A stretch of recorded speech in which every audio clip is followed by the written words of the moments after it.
कि मुख्यमंत्री पुष्कर सिंह धामी रात 9 बजे गोरखा दीपावली सांस्कृतिक महोत्सव में शामिल हुए हैं। ये देर रात की तस्वीरें आपके सामने हैं। इस दौरान उन्होंने नेपाली लोकगीत संगीत का भी जो प्रोग्राम आयोजित किया गया था उसका लुत्फ उठाया। मुख्यमंत्री पुष्कर सिंह धामी नेपाली टोपी पहने हुए भी नजर आए और नेपाली टोपी पहन के ही उन्होंने जनता को संबोधित भी किया।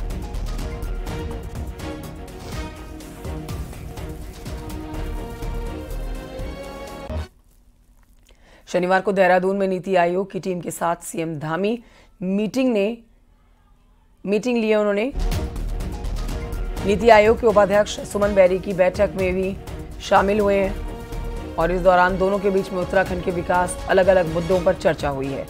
मुख्यमंत्री धामी ने कहा है कि नीति आयोग उत्तराखंड के विकास में बड़ा सहयोग कर सकता है। उपाध्यक्ष सुमन बेरी ने हर संभव सहयोग का भरोसा दिया। इस दौरान नीति आयोग के उपाध्यक्ष ने अफसरों को कुछ सुझाव भी दिए।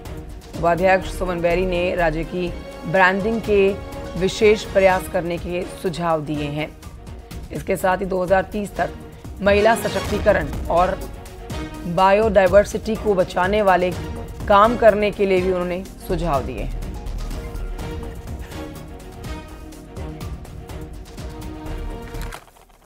और मैंने हमेशा से ये कहा है कि हिमालयन राज्यों की चुनौतियों के अनुसार उनको प्राथमिकता के आधार पर सहायता मिलनी चाहिए और इसके साथ ही जो राज्य के अंदर हमारी जितनी संख्या है निवासियों की उसके कम से कम 10 गुना से ज़्यादा लोग जो है पूरे देश भर के आते हैं, तो उसके आधार पर भी हमारा आकलन किया जाना चाहिए, हमको सहायता मिलनी चाहिए और जो हमारा डिजास्टर मैनेजमेंट का सिस्टम है वो और अच्छा होना चाहिए।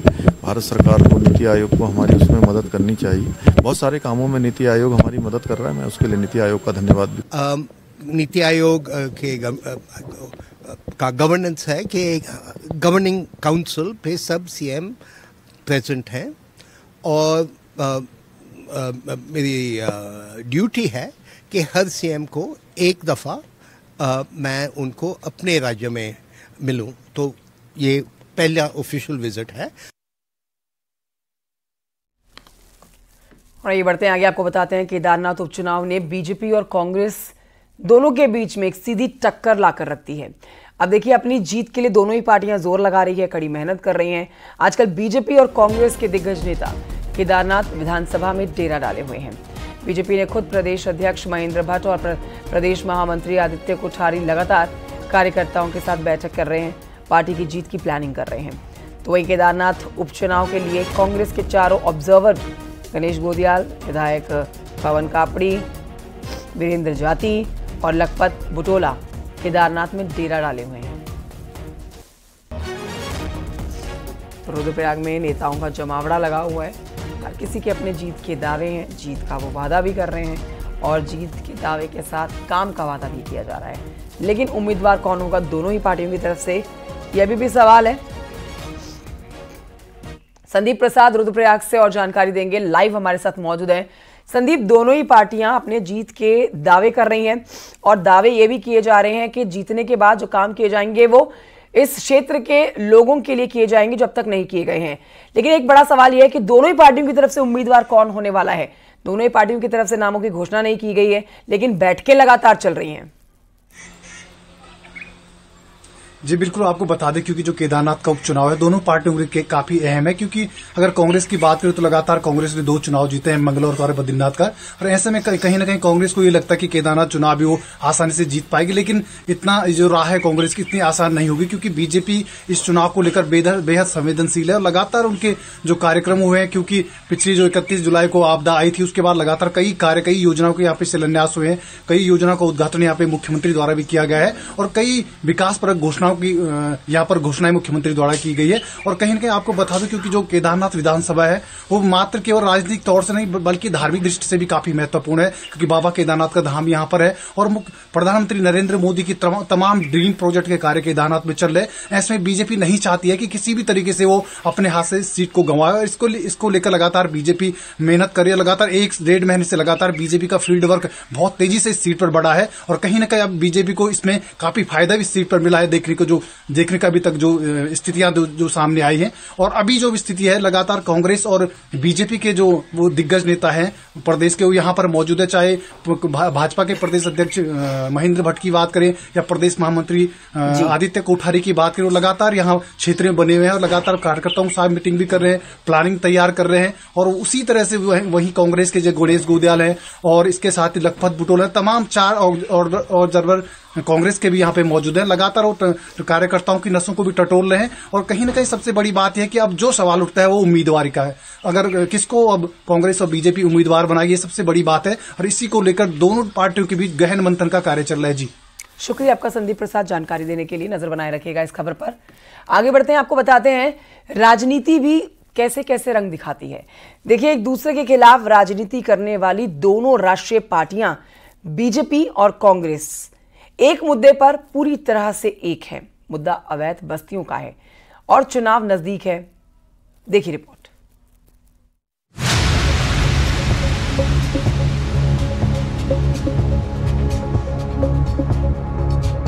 यह है राजधानी देहरादून में विधानसभा से सटी अवैध बस्ती। वैसे तो विधानसभा के आसपास की हर बिल्डिंग को संवेदनशील माना जाता है, लेकिन इस बस्ती से मान्यों को कोई खतरा नहीं है, जिसकी वजह है यहाँ रहने वाले हजारों प्यारे वोटर। पूरे उत्तराखंड में ऐसी 583 अवैध बस्तियां हैं, जहां दूसरे राज्यों के प्रवासी आकर रहते हैं, जिनमें ज्यादातर आज की तारीख में उत्तराखंड के वोटर बन चुके हैं। लिहाजा इन बस्तियों में रहने वाला हर वोटर बीजेपी और कांग्रेस की आंख का तारा है। ताजा मामला ये है कि इन अवैध बस्तियों को बचाने के लिए बीजेपी सरकार 2018 में एक अध्यादेश लाई, जिसे 3 साल के लिए 2 बार आगे बढ़ाया गया और इसकी मियाद सोमवार को खत्म हो रही है। सूत्रों की माने तो बीजेपी पुराने अध्यादेश को आगे बढ़ा सकती है।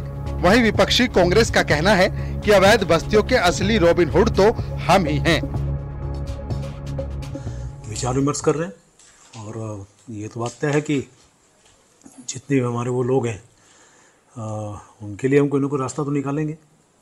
वो तो आप जानते हैं कि 2 बार हमने अध्यादेश का जो कार्यकाल 3-3 वर्ष का था हमने ही बढ़ाया, और अभी भी हम ही लोग उनके लिए कोई राहत कैसे उनको दी जा सके उस पर विचार कर रहे हैं। वर्तमान सरकार ने, भारतीय जनता पार्टी की सरकार ने मलिन बस्तियों के निवासियों के हितों में कुठाराघात करने का काम किया है। सरकार के आदेश के बाद भी और 2016 में जो कांग्रेस की सरकार ने मलिन बस्ती रेगुलेशन एक्ट बनाया था, सरकार ने उसको गड्ढे में डाल दिया है। उसमें कोई कार्रवाई नहीं हो रही है। आज मलिन बस्ती के लोग अपने अधिकारों के लिए तड़प रहे हैं। दरअसल 2018 में हाई कोर्ट ने अवैध बस्तियों को हटाने के आदेश दिए थे, लेकिन तब त्रिवेंद्र सिंह रावत सरकार इनको बचाने के लिए अध्यादेश लाई। यहाँ इसके पीछे की वजह समझना भी जरूरी है। वजह ये है कि पूरे प्रदेश की 583 अवैध बस्तियों में अंदाजन 12 से 15 लाख वोटर रहते हैं, और ये वोटर आने वाले निकाय चुनाव में किसी का भी खेल बना या बिगाड़ सकते हैं। दीपांकर भट्ट, न्यूज़ 18, देहरादून। बढ़ रहे आगे, आपको बताते हैं हरिद्वार में अवैध मजार पर प्रशासन का एक्शन हुआ है। यहां पर बहादुराबाद में अवैध तरीके से बनाई गई मजार को बुलडोजर से ध्वस्त किया गया है। देखते ही देखते आलीशान बिल्डिंग मलबे में तब्दील हो गई। धार्मिक स्ट्रक्चर के नाम पर सरकारी जमीन पर कब्जा किया गया था। सिंचाई विभाग की ये जमीन किसानों को लीज पर दी गई थी। एसडीएम अजयवीर सिंह ने बताया कि संबंधित लोगों को स्ट्रक्चर हटाने के लिए नोटिस दिए गए थे, लेकिन अवैध निर्माण को नहीं हटाए जाने पर प्रशासन ने ध्वस्तीकरण की कार्रवाई की। देखिए, जो भूमि है पुनर्वास विभाग सिंचाई विभाग की भूमि है, जिसमें इनको ये बहुत पहले यहाँ पट्टे दिए गए थे खेती करने के लिए, लेकिन खेती ना करके इनके द्वारा यहाँ पे अवैध अतिक्रमण किए गए, जिसको धार्मिक संरचना के रूप में बनाया गया था। इस तरह की स्थिति नहीं आ पाई, क्योंकि हमने इनको पर्याप्त समय दिया था, इनको समझाया भी था कि आपके द्वारा पट्टे की शर्तों का उल्लंघन किया जा रहा है। तो उनको बात समझ में आई। इन्होंने पूर्व में लिखित में भी दिया था कि ये स्वयं हटा लेंगे, लेकिन इनके द्वारा स्वयं हटाया नहीं गया। बागेश्वर के सिमगढ़ी उप डाकघर में करोड़ों रुपए के गबन का मामला दिन ब दिन गंभीर होता जा रहा है। 2 दिन की जांच के बाद भी डाक विभाग की टीम किसी नतीजे पर नहीं पहुंच सकी है। घोटाले से प्रभावित ग्रामीण अब अपनी जमा पूंजी वापस पाने की उम्मीद में दर-दर भटक रहे हैं। बागेश्वर के सिमगड़ी उप डाकघर के बाहर इन दिनों सन्नाटा पसरा हुआ है। कि हमने कहा था, हमारी मांग है कि उच्च स्तरीय जांच हो, क्योंकि विभाग के लोग लगभग सभी इन्वॉल्व में इसमें, क्योंकि एक छोटा सा कर्मचारी इसमें इतना बड़ा स्कैम नहीं कर सकता। तो डीएम साहब ने हमें आश्वासन दिया है कि हम उच्च स्तरीय जांच करेंगे।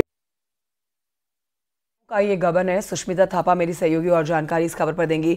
सुष्मिता, हमारे दर्शकों को ये पूरी खबर आप विस्तार से बताइए, क्या इसके ऊपर कार्रवाई अब तक की गई है, क्या आश्वासन लोगों को दिया जा रहा है, क्योंकि यहाँ बात करोड़ों के घोटाले की हो रही है। जी देखिए सीनम, ये जो मामला है बागेश्वर के जो दुर्गम क्षेत्र है सिमगड़ी गांव का ये मामला है। जब एक हफ्ते पहले ये ग्रामीण अपनी पासबुक में एंट्री करवाने के लिए अपनी नजदीकी डाकघर में पहुंचे, तो ये पता चला कि जहां उन्होंने सालों से पैसा जमा कर रहे हैं, वहां अचानक उनके जो अकाउंट हैं वो खाली हैं। और कहीं तो ये देखने को मिला कि 12 लाख लोग अब तक जमा कर चुके हैं और उनमें से मात्र 10 रुपए की धनराशि उनके अकाउंट में दिख रही है। जिसके बाद जो ग्रामीण है काफी परेशान हो गए और उन्होंने सभी ने मिलके डाकघर में उनका घेराव किया, विभाग का घेराव किया और पता किया कि कैसे हमारे अकाउंट से जो पैसे हैं वो कहाँ चले गए, कैसे हमारे अकाउंट खाली हो गए। तो ये मामला संज्ञान में आने के बाद जो पोस्ट डिपार्टमेंट है वो भी सामने आया। इसमें लगातार उनकी जांचें चल रही है, लेकिन जांच का कुछ असर दिखाई नहीं दे रहा, क्योंकि ग्रामीण के पास कोई नतीजा इसमें दिख नहीं रहा है। क्योंकि जो ग्रामीण है वो लगातार परेशान है, क्योंकि लंबे समय से जो उनकी छोटी छोटी बचत है, क्योंकि ग्रामीण क्षेत्रों में बैंक काफी दूर होते हैं, तो जो लोग आसपास के डाकघरों में ही अपनी छोटी मोटी जो बचत होती है वो करते हैं। तो इसमें कई तरह की जो योजना है सरकार की, उसके तहत भी लोगों ने बचत की थी। सुकन्या धन योजना है और जनधन योजना है, इस तरह की योजना में लोगों ने बचत किया हुआ था। लेकिन इतनी सरकारी विभाग में इस तरह की लापरवाही से करोड़ों के जो गबन इसमें सामने आ रहा है, उसके बाद इस लापरवाही से जो ग्रामीण है काफी निराश है और परेशान है और बस यही मांग कर रहे हैं कि इसमें उच्च स्तरीय जांच हो। कई ग्रामीणों को यह भी कहना है अगर जल्द से जल्द इसमें कोई जांच नहीं होती है तो सीबीआई जांच की मांग भी इसमें ग्रामीण कर रहे हैं। उसके बाद वो चाहते हैं कि जल्द से जल्द उनकी जो धनराशि है, जो उनकी बचत है, उनको लौटाई जा। ठीक है सुष्मिता थापा, आप नजर बनाए रखिए इस खबर पर। फिलहाल की जानकारी के लिए आपका बहुत शुक्रिया। हरिद्वार से खबर, जहां पर कनखल के एक आश्रम की करोड़ों की संपत्ति हथियाने के लिए आश्रम के बुजुर्ग महंत की हत्या कर दी गई। पुलिस ने हत्याकांड को अंजाम देने वाले 4 आरोपियों को भी गिरफ्तार कर लिया है, जिनके कब्जे से फर्जी वसीयत, फर्जी हस्ताक्षर वाले लाखों के चेक बरामद हुए हैं। आरोपी अशोक ललित और संजीव ने मिलकर बुजुर्ग संत को पहले नशे का इंजेक्शन दिया और फिर गला दबाकर हत्या कर दी। फिर मृतक के एक शव को बोरे में भरकर गंगा जी में फेंक दिया। इसके बाद आरोपियों ने बुजुर्ग संत के अयोध्या जाने की कहानी रच डाली और उन्हीं की जगह पर योगी राम गोपाल नाम के एक फर्जी बाबा को आश्रम में बिठा दिया। अब इस हत्याकांड में अभी 2 आरोपी फरार भी चल रहे हैं, जिनकी गिरफ्तारी के लिए कोशिश की जा रही है।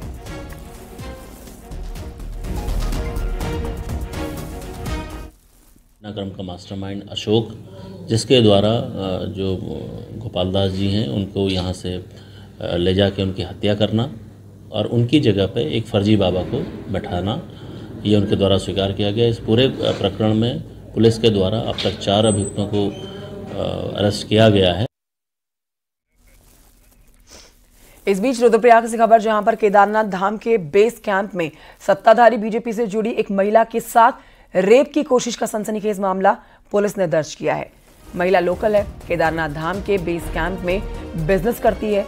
जानकारी के मुताबिक शिकायत करने वाली महिला रुद्रप्रयाग बीजेपी के एक फ्रंटल की पदाधिकारी भी है। पुलिस कंप्लेंट के अनुसार 13 अक्टूबर की रात को राकेश शुक्ला नाम के एक व्यक्ति ने महिला के टेंट में जबरन घुसकर महिला की रेप करने की कोशिश की है, लेकिन शोर शराबा करने के बाद वो वहां से चला गया। महिला का आरोप है कि केदारनाथ पुलिस चौकी ने भी उसकी कंप्लेंट को नजरअंदाज कर दिया। जब पुलिस के बड़े ऑफिशियल्स को लिखा गया तब जाकर शुक्रवार शाम को ये मुकदमा दर्ज हुआ है। पुलिस का कहना है कि वो केस को इन्वेस्टिगेट कर रही है। जो तथ्य सामने आएंगे उसी के आधार पर एक्शन लिया जाएगा।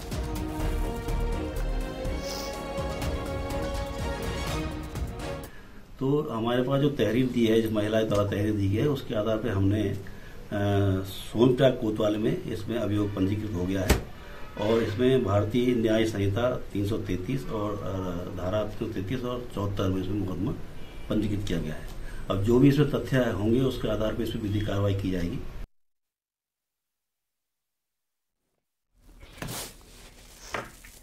खबर हल्द्वानी से, जहां की बेटी के साथ एक ऐसी घटना सामने आई है जो हैरान करने वाली है, क्योंकि यहां की एक बेटी के साथ दिल्ली और मुंबई जैसे शहरों में गैंग रेप की घटना हुई है। आखिर कैसे हुई ये पूरी घटना, पूरी खबर जानिए इस रिपोर्ट में।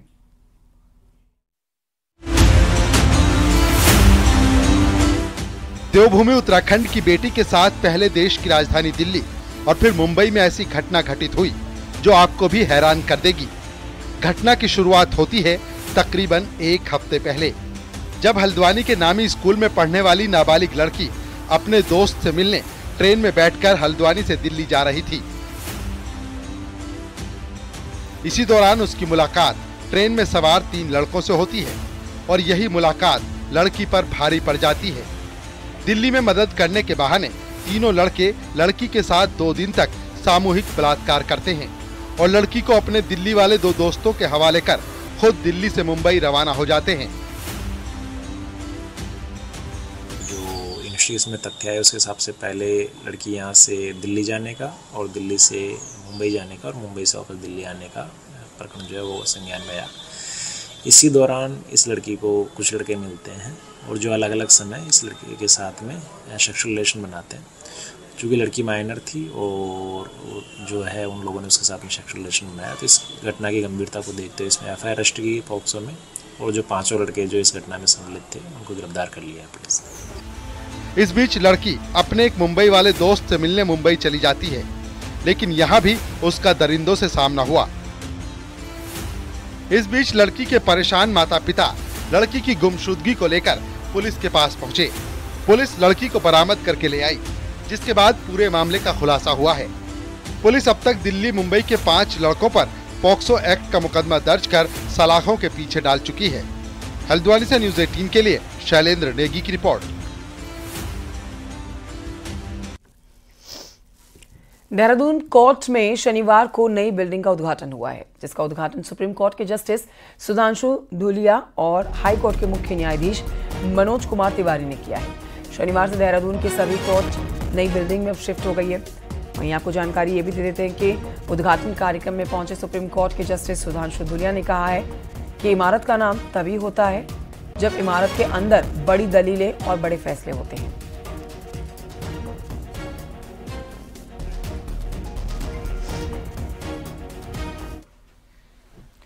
पौड़ी गढ़वाल लोकसभा में विकास की नई बयार बहने लगी है। यहां पर 3 नए मिनी स्टेडियम खुलेंगे, साथ ही कॉलेजेस में जिम्नेजियम तैयार किए जा रहे हैं। गढ़वाल सांसद अनिल बलूनी ने दिल्ली में केंद्रीय खेल एवं युवा मामलों के मंत्री मनसुख मांडविया से मुलाकात की है। मुलाकात के बाद अनिल बलूनी ने कहा है कि उन्होंने गढ़वाल लोकसभा में मिनी स्टेडियम के निर्माण का प्रस्ताव रखा है। केंद्रीय मंत्री ने 3 मिनी स्टेडियम बनाने की मंजूरी दी है, जिस पर जल्द ही काम शुरू कर दिया जाएगा। साथ ही गढ़वाल लोकसभा क्षेत्र के कॉलेजेस में जिम्नेजियम भी खोले जाएंगे, क्योंकि उत्तराखंड के युवाओं को खेलों में ज्यादा रुचि रहती है। अनिल बलूनी पहले भी न सिर्फ गढ़वाल बल्कि पूरे उत्तराखंड में विकास कार्यों को लेकर सक्रिय रहे हैं।